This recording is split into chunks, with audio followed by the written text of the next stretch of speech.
परळी शहरात शिंदे सेनेच्या शिवाजी शिंदे वरिष्ठ नेत्यावर शहराच्या मुंढा परिसरात एका हॉटेलवरती पत्नीसोबत असताना काही अज्ञात हल्लेखोर आले आणि धारदार शस्त्रांनी हल्ला चढवला। या हल्ल्यात शिवाजी शिंदे हे गंभीर जखमी झाले असून त्यांना पुढील उपचारासाठी स्वारती रुग्णालयात अंबाजोगाई येथे हलवण्यात आलंय।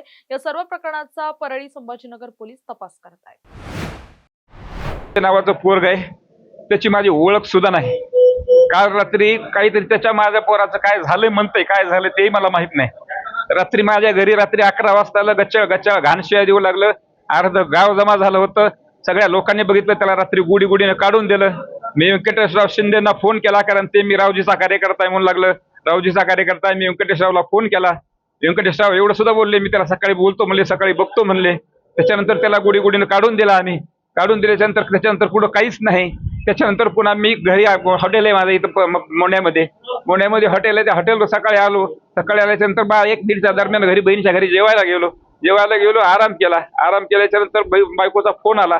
तिथं माझ्या गावचे माजी सरपंच बसलेले होते। त्या बायकोचा फोन आला की ते रात्रीचं पोरग आलंय आणि घाण शिव्या देत आहे। मग मी मला आलोच म्हणलं। तोपर्यंत आमच्या सरपंचाने त्याला काढून दिलं होतं, आणि काढून दिलं म्हणजे ते कुठं गेला नव्हता, बाजूला थांबला होता फक्त माझी वाट बघत।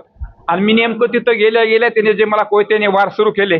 पहिला वार माझा त्यानं मानव करण्याच्या ऐवजी मी असा हात केला तर त्या चारी माझे बोट तुटलेत। त्यानंतर माझं हातापायावर दोन्ही पायावर रक्ता भंगार वार केलेत।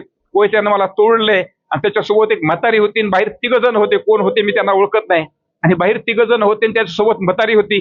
त्या म्हातारीनं माझ्या बायकोला सुद्धा मारलं, कारण माझी बायको असते हॉटेलवर।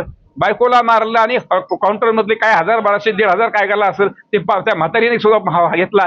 म्हणजे उद्देश काय होता? मला खून करायचा उद्देश होता, काय लुटायचा उद्देश होता? मला तेही कळलं नाही साहेब। देवाशपथ माझं त्याची काही दुश्मन नाही, त्याला सुद्धा विचारा, माझी कसलीही दुश्मन नाही।